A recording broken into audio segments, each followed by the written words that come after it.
Olá, sejam todos muito bem-vindos, muito bem-vindas. Um prazer estar aqui com você mais uma vez à frente do Pretoteca. Sempre bom a gente trazer discussões aqui sobre a gente nesse podcast que leva um nome bem sugestivo, né? Que já diz aqui viemos, o Pretoteca. Eu me chamo Cíntia Martins, para quem não nos conhece. Você está acompanhando a gente pelas plataformas de streaming por áudio e também por vídeo através do YouTube da Rádio Band News FM. Bom, e o nosso programa hoje a gente traz como tema uma das publicações mais disruptivas que já surgiram no Brasil, muito responsável pelo empoderamento, pela divulgação da nossa imagem e a transformação da mídia da sociedade também brasileira. Eu falo da revista Raça, uma publicação que está completando 27 anos nesse ano de 2023, transformou o mercado editorial no Brasil, é a primeira revista voltada para a cultura afro e que decidiu conversar finalmente, né, alguém quase 30 anos atrás conversar conosco, que é a principal, né, a maior parcela da população no país. E para a gente falar um pouquinho mais sobre essa trajetória, sobre passado, presente e futuro, eu recebo o Maurício Pestana, que é jornalista, presidente do Conselho Editorial da revista Raça, atua há mais de 30 anos na área de inclusão e diversidade e é CEO do Fórum Brasil Diverso. Maurício, seja muito bem-vindo ao Pretoteca. Tudo bem? Oi, Cíntia, é um prazer estar aqui falando com esse público. Eu que acompanho a Pretotécnica há tanto tempo e sempre pensei estar aqui falando, né, para esse público maravilhoso de vocês. E hoje estou muito feliz de estar aqui, de poder falar um pouco, não só da raça, mas também do momento que a gente vive, das questões raciais e dos avanços que a raça trouxe com todo o seu trabalho desses quase 30 anos. Que legal ouvir isso de você, que você queria estar aqui. E eu vou fazer uma confissão aqui muito pessoal. Eu queria muito estar na raça. Eu me lembro quando surgiu, rapaz, eu era uma criança, né, de nem lembro qual a idade que eu tinha, não vou entregar não, tá? Mas eu era uma criança, lembro sim, fiz as contas rapidamente, mas eu não vou entregar. Quando eu tive aquela revista na minha mão, um pouco depois eu tive o sonho, né, de ser modelo, cheguei a fazer um curso, não avançou muito. Eu me lembro de ter mandado uma carta para vocês com uma foto minha, mal feita, nem em casa. A gente não tinha muito recurso naquela época de iluminação nem de nada, tinha que esperar revelar a foto. E aí deve ter aí, se vocês não jogaram fora no arquivo de vocês, uma foto de uma Cintia adolescente magérrima tentando ser modelo. Então é muito gratificante receber você aqui hoje, porque conversa com a minha trajetória, conversa com a sua trajetória, né, de ter essa publicação tão importante para a raça negra. Queria que você falasse um pouquinho, né, desse impacto que a revista chegou causando, né, nesse exemplo que eu estou dando, e em outras tantas pessoas pretas naquela época, e em você também, claro, né? Eu sim, eu tive a honra, tive o prazer de sair na número 3, né? Você estava me perguntando se era eu na capa, não era. Eu saí na número 3 da raça. Eu, na realidade, eu tinha ido para os Estados Unidos e tinha andado em várias cidades americanas, fazendo palestras sobre questão racial no Brasil. Eu já era um ativista. Quando eu voltei para o Brasil, eu dei entrevista em alguns veículos de comunicação e um deles foi a Raça. E para mim era um sonho, porque realmente quando a Raça surgiu, e é sempre bom lembrar, ela surgiu em 1996. Ela foi criada, ela foi pensada pela editora Símbolo, né? Que era uma editora que tinham várias revistas segmentadas, né? É sempre bom lembrar, por exemplo, tinha Atrevida, que era uma revista direcionada só para adolescentes. Essa revista também foi um sucesso editorial. Ela também tinha revistas direcionadas a homens, e a editora Símbolo ela era especializada em nichos, em revistas direcionadas a um público específico. E surgiu daí a ideia de criar uma revista para a comunidade negra. Foi um sucesso editorial. Eu sempre gosto de lembrar isso. A Raça, quando surgiu, ela vendeu 272 mil exemplares, um recorde no mercado editorial, um recorde imbatível até hoje, porque nenhuma publicação antes da Raça tinha vendido esse número no seu número um, e nenhuma outra revista que se lançou depois da Raça vendeu tantos exemplares. E acabou desmistificando o mercado que dizia que você não podia colocar negros em capa, porque se você colocasse negros em capa, a revista não venderia, né? Tinha um publicitário que plantou essa ideia racista, né? E a Raça veio para desmentir isso, e a Raça veio para reafirmar. É uma revista que já tem quase 30 anos e está aí firme e forte neste mercado.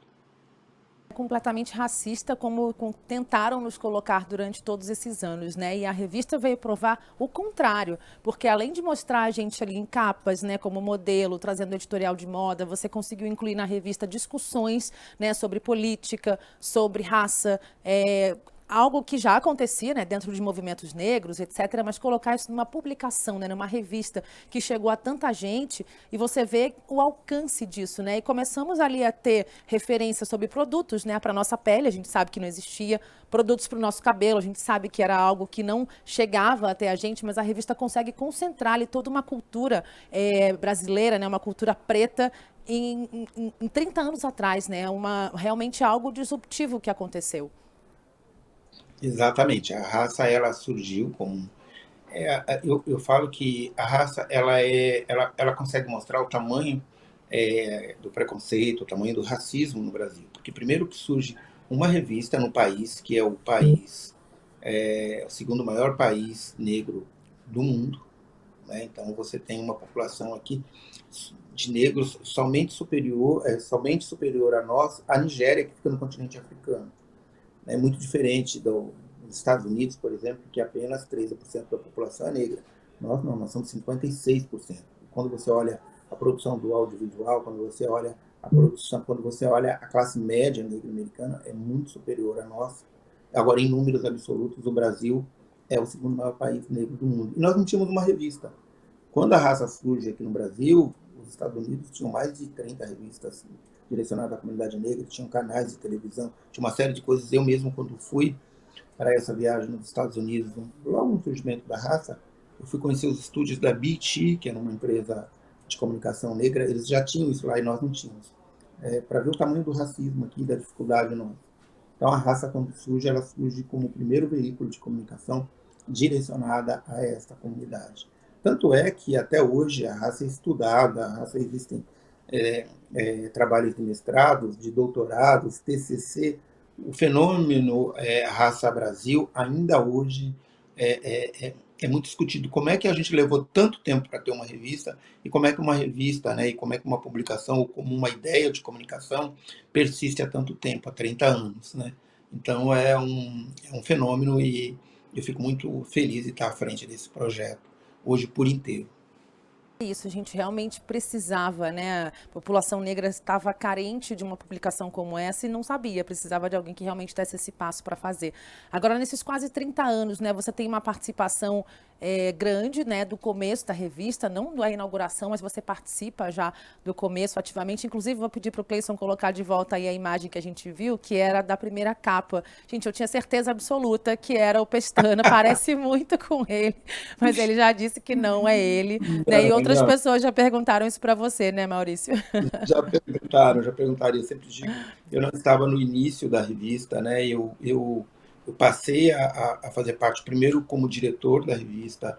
A revista Raça já não estava mais na editora Símbolo, estava na editora Scala, revista que editora essa no qual eu estava já trabalhando para essa editora, e o CEO da revista falou: Pestana, eu adquiri uma revista, é uma revista muito importante para a população negra no Brasil, e como eu tenho muita confiança em você, a revista está com sérios problemas. Eu sempre brinco que a Sueli Carneiro tem uma frase, né, muito minha amiga ativista, ela fala: as coisas quando chegam nas nossas mãos, a bola nunca está redondinha, ela está meio quadrada. Né? A revista está com alguns problemas financeiros, de continuidade. Eu comprei para dar um upgrade, né? E aí eu queria muito que você fosse o diretor, fosse a pessoa que fizesse essas mudanças, porque ela surgiu, mas também do mesmo jeito que ela surgiu, ela teve grandes problemas, porque ela vendeu muito, ela teve essa expectativa toda, porque havia uma expectativa geral do mercado por uma revista negra. Mas eu sempre falo que quando você quer agradar todo mundo, você não agrada ninguém, né? Então, imagina nos Estados Unidos, quando você tinha mais de 30 revistas, mas eram revistas direcionadas à mulher negra, à juventude negra, à música negra, a executivos negros. Então, cada revista tinha isso. E a raça tinha, e ainda tem, o desafio de ser tudo isso numa só revista. E isso é muito difícil, porque você não vai agradar todo mundo. Então, ela criou uma expectativa muito grande, mas também criou um pouco de frustração, porque não conseguia contemplar tudo isso. E quando eu chego para ser diretor, eu chego com o desafio de tentar fazer essa revista, descobrir qual é o público, descobrir de como fazer ela ter uma sobrevivência, uma existência, mas eu já estava na editora Scala. E aí foi o grande desafio e graças a Deus a gente conseguiu. Eu fiquei como diretor da revista durante 7 anos e meio. Fui para ficar um ano. Eu falei, eu só toco um ano porque eu tinha minha carreira, eu já era um escritor, eu já era um ativista. Mas fiquei 7 anos e meio como diretor. Depois eu virei secretário da Igualdade Racial aqui. Eu fui secretário no governo do prefeito Fernando Haddad. E depois, quando eu volto para a raça novamente, aí eu volto como CEO, aí a gente adquire o título e faz a revolução que ela precisava, e por isso que hoje ela é tão consolidada, porque hoje a gente conseguiu fazer várias coisas, vários elementos, vários incrementos, para que a raça tivesse essa sobrevivência, principalmente no período mais difícil, né? Porque houve um período nos últimos 10 anos que o mercado editorial recebeu um choque muito grande por conta de toda a pressão que você teve das novas mídias, sobretudo as mídias advindas da internet, né? Era justamente sobre isso que eu queria falar, né? Porque contrariando aí as mudanças, né, o digital, a revista Raça conseguiu se consolidar, continuar mantendo a publicação mensalmente, né, a partir de 2020, que também foi um ano muito difícil. Eu queria que você falasse um pouco sobre isso, né, de a revista conseguir se reinventar enquanto veículo físico, né, e também nas redes sociais, também ampliando esse trabalho para a televisão, né. Queria que você falasse a respeito. Olha, a raça, eu sempre, quando fui diretor, e eu sempre falo, né, a gente tem que entender que a raça, quando surge na Símbolo, ela surge dentro de uma empresa cujo a proprietária e todo o negócio estava muito direcionada a essa proprietária, que é a Joana Fum. E a Joana Fum, a gente tem que render todos os elogios a ela, a coragem, a audácia dela de lançar uma revista dessa, mas ela é de origem, acho que chinesa ou coreana, eu não tenho certeza. Então, não tinha um pouco aquilo. A redação era direcionada um pouco a essa empresa, né? Mesmo quando ela vai para a Scala, já é um avanço, porque aí ela tem um diretor, não uma redação, não um editor negro, não, mas tem um diretor negro, né? Que vai pensar o negócio da Raça Brasil como um negócio, né? Não só como é que ela iria sobreviver e outras coisas mais. A última fase dela, que é a fase que a Pestana Arte Publicações passa a publicar ela, aí sim, aí é uma empresa de negros. Eu sempre brincava assim, ó, agora nós estamos por nossa conta, né, de uma família negra, e isso é muito importante, você ter uma família negra dirigindo finalmente um veículo de comunicação negra. E aí a gente começa a trabalhar com tudo que a gente sabe, né? Lei 10.639, então eu coloco todo o aprendizado do ativismo meu dos últimos quase 40 anos, então a raça começa a ir para as escolas por conta da Lei 10.639, a raça começa a ter uma maior liberdade de poder fazer e falar com a nossa linguagem sem precisar passar por um diretor de marketing branco ou por uma outra pessoa que não entendia muito, né, que sempre estava numa escala maior dentro de uma editora. Não, quando ela vai para a nossa, a gente passa a ter a total liberdade e a liderança geral do projeto. E aí eu sempre brinco assim, eu falo, gente, aí não tem para ninguém, porque nós negros, a gente não está aqui sobrevivendo há quase 500 anos à toa, né? A gente é bom nisso. E aí eu brinco, aí é quando as revistas todas começam a ter um problema sério, muitas fecharem, e a raça crescer. Aí as pessoas, mas como é que você faz? Eu sempre falo isso.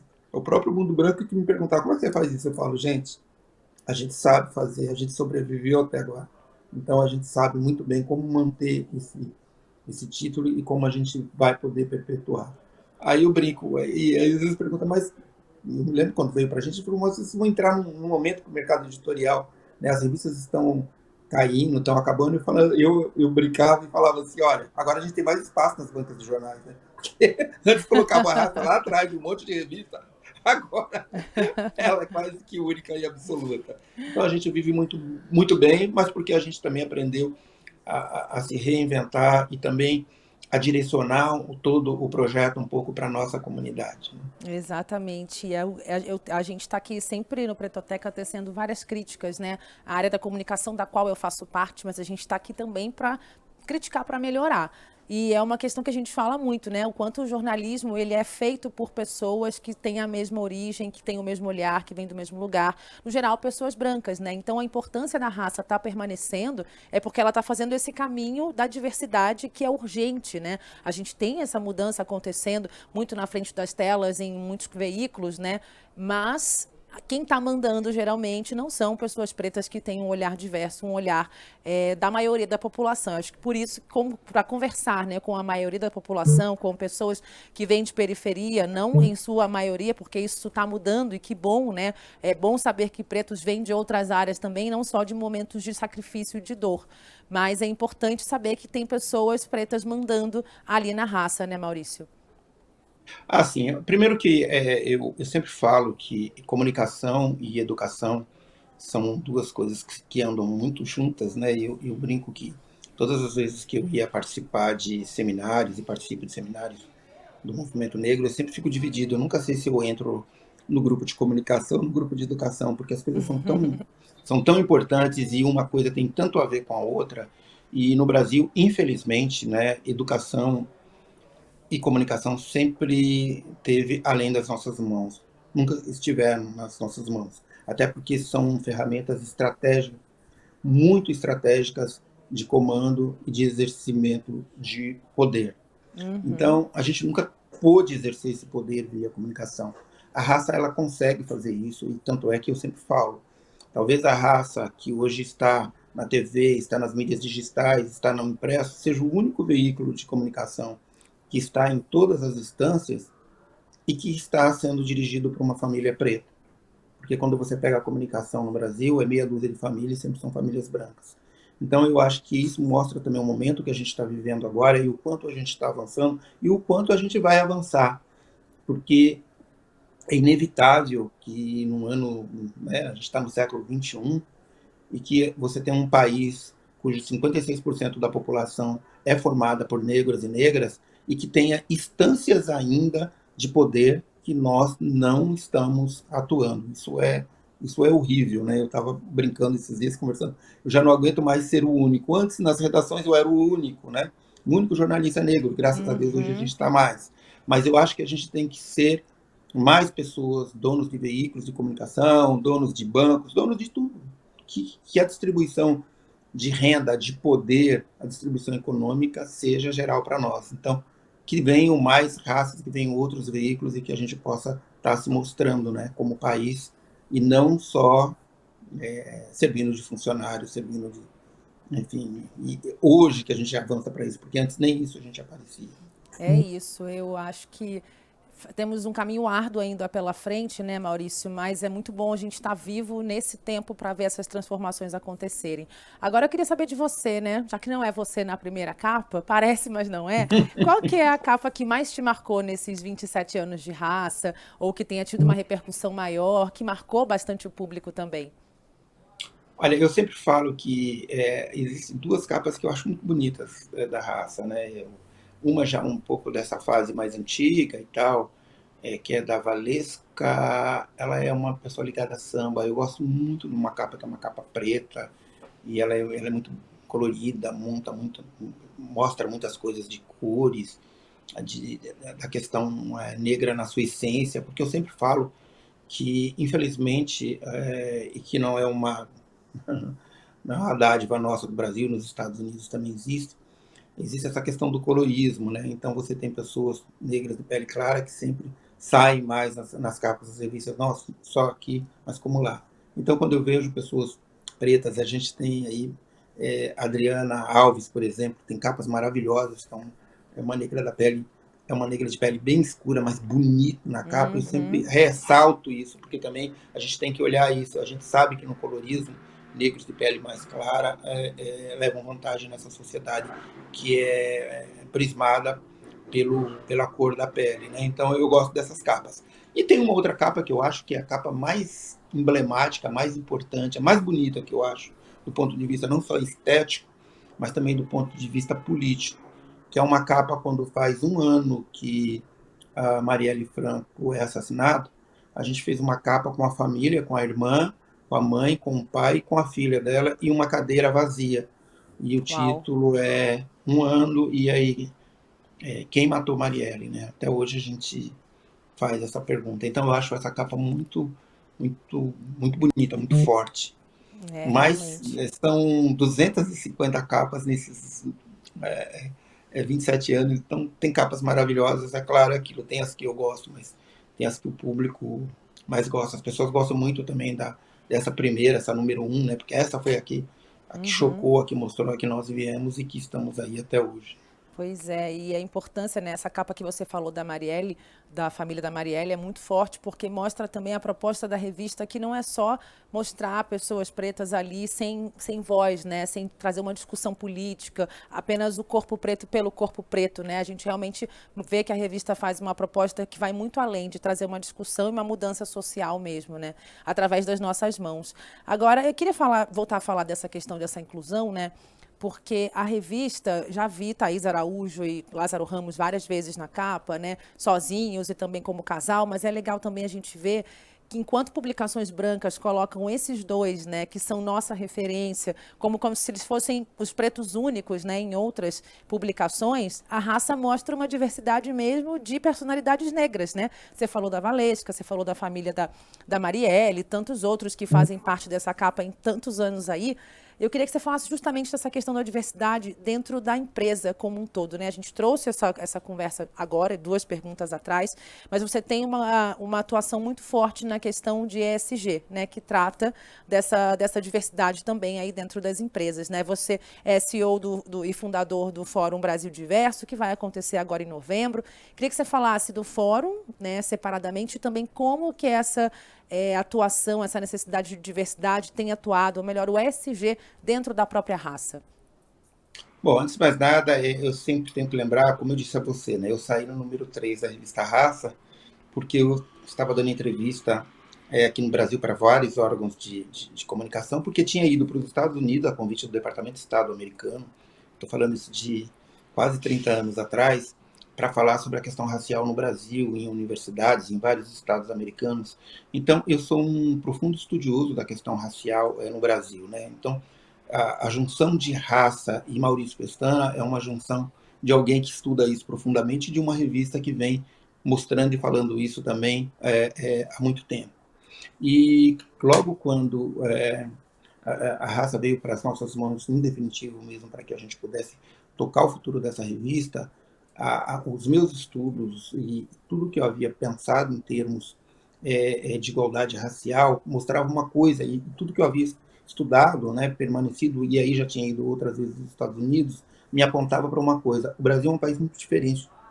O Brasil é um país muito diferente dos Estados Unidos no sentido étnico, racial. Nós somos uma sociedade miscigenada, nós somos uma sociedade onde, embora nós sejamos a maioria, a presença do branco aqui, principalmente em todas as instâncias de poder, o poder Uhum. econômico, financeiro, que comanda, é muito grande. Eu sempre brinco que eu acho que o Brasil está muito mais parecido com a África do Sul, que tem uma maioria de população negra, mas que os poderes, durante muito tempo, foram ocupados por pessoas brancas, do que qualquer coisa.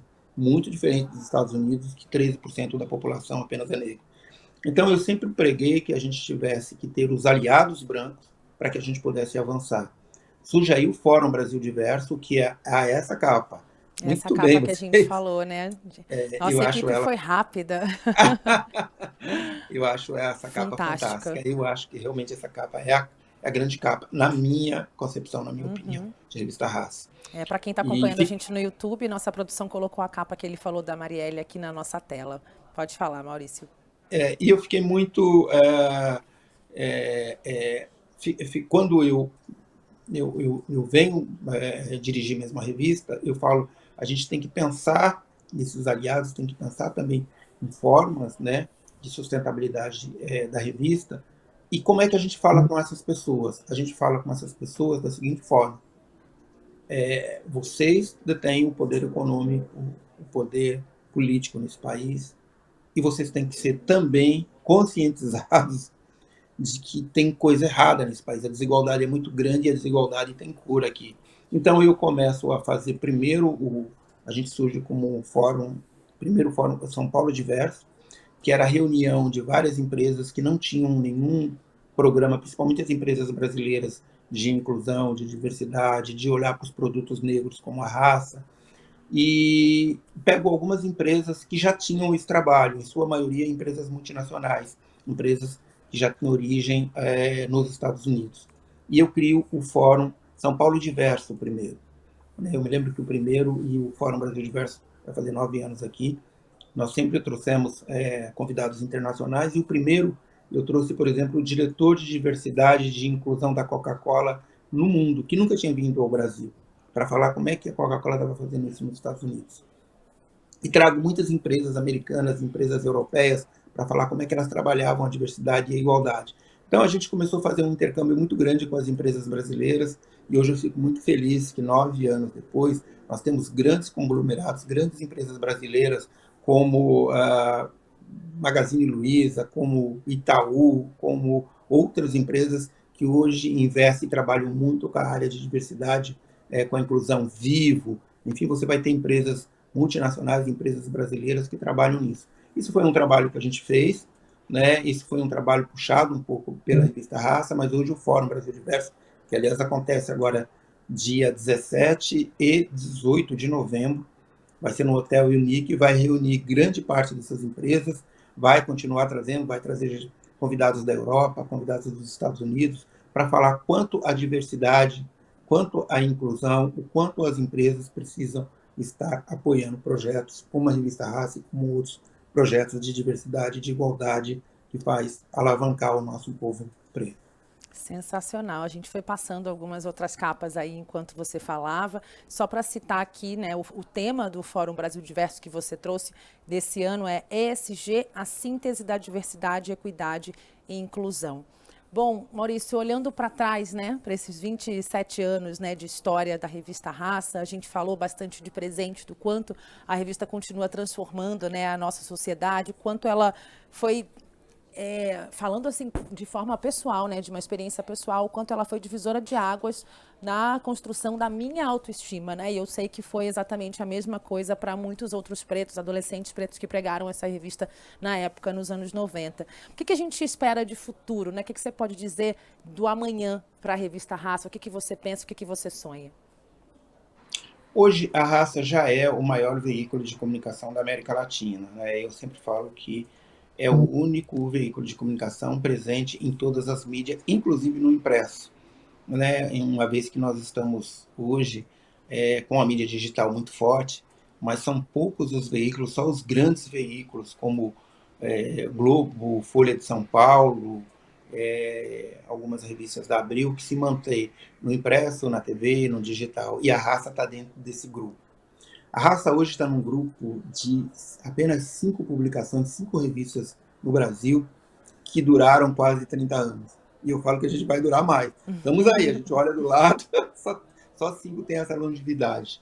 Mas eu ainda sonho, e eu acho que ainda nós teremos talvez um dos maiores veículos de comunicação do mundo.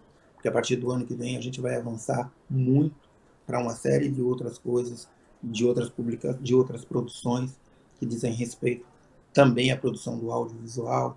E eu vislumbro que hoje a gente tem um campo muito mais tranquilo, né, muito mais fácil, muito mais consolidado para crescer até do que quando nós surgimos. Porque quando a Raça surgiu, eu sei, porque obviamente para adquirir um título, para tocar um título como esse, eu vou estudar muito a história da Raça. Uma das coisas que quando se chegava nas agências de publicidade, as pessoas achavam que a Raça era racismo, o reverso. Ah, por que só tem uma revista que só tem preto, né? E a gente era obrigado a dizer, porque todas as revistas só tem branco. É simples assim. Né? Então, eu acho que hoje, com essa integração com o Fórum Brasil Diverso, mais uma vez eu falo, e esse tema que você colocou aqui, que é o nosso tema central, que é o ISG, eu sempre falo, mas por que vocês estão falando ISG agora? O que é isso, a síntese da diversidade e da inclusão? Eu sempre digo, sabe por que o Fórum Brasil Diverso vai falar sobre isso? Porque quando você fala de ESG, que é uma sigla que vem do inglês, que vem de fora para dentro, quando surgiu o S de social, todo mundo sabia na Europa quem é o social. É o africano, é a pessoa, o imigrante latino-americano, são as pessoas que têm uma vulnerabilidade social muito grande na Europa. Quando você fala de S de social nos Estados Unidos, Quem é o social vulnerável? São negros, mas também são os latinos, também são parcela significativa dos asiáticos, enfim, são as minorias que sofrem mais com as questões sociais naquele país. Agora, quando você chega no Brasil, não dá para falar de ESG, não dá para falar de social sem falar de negros, porque os vulneráveis aqui no Brasil são os negros. Quem precisa ser incluído são os negros.